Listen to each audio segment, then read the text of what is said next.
20 years after the UN Security Council's landmark Resolution 1325 on women, peace and security, the world is experiencing a new wave of security threats, from climate change to increased political volatility to the global coronavirus pandemic. What we're trying to do is the same, which is to ensure that people are able to have a voice in decisions that affect their lives, and to recognize that women are often disproportionately prevented from doing so. The story of women, peace and security everywhere is the same as it is in Canada, and it's always been driven by civil society. So there's diminishing ability for anyone to put up with hypocrisy globally. And so we have to make sure that we are not preaching something abroad that we're not practicing at home.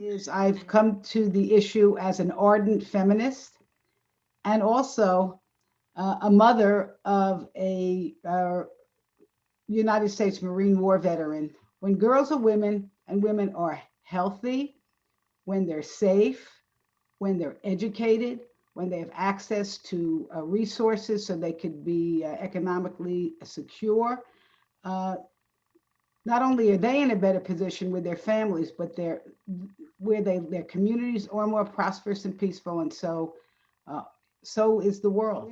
Women's roles in society can be leveraged in a way to make their communities much more peaceful and much more prosperous. And really, where communities are more prosperous, for example, you're going to find more peace. Where women are active at the peace table, research shows that peace treaties last longer. If we are serious about peace, we need to take women seriously.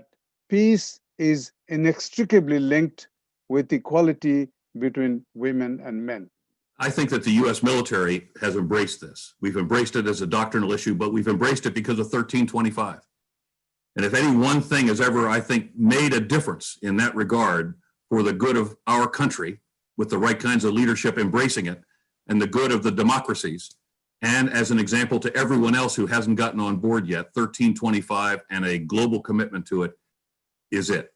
I'm really disappointed in the U.S. government right now for having left women out of its principal stipulations in the Afghan peace agreement. When we look to understand the use of technology globally, what we should always look to is how does this impact those who are most excluded? The vast majority of people who participate in the production of technology, that is the engineers who build and the designers who build the products and platforms that we use, have historically been men. And that is consistently the case today for the majority of the larger technology companies and platforms.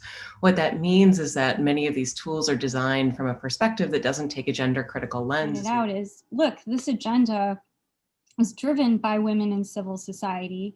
It has a global constituency. It's focused on gender equality at the center of decision making in order to create a more peaceful world. And frankly, all the speakers have underscored that we cannot have peace or security in this world without the full participation of women. I think what all the speakers have talked about is a process, an evolution, that we are learning together how to do things better together.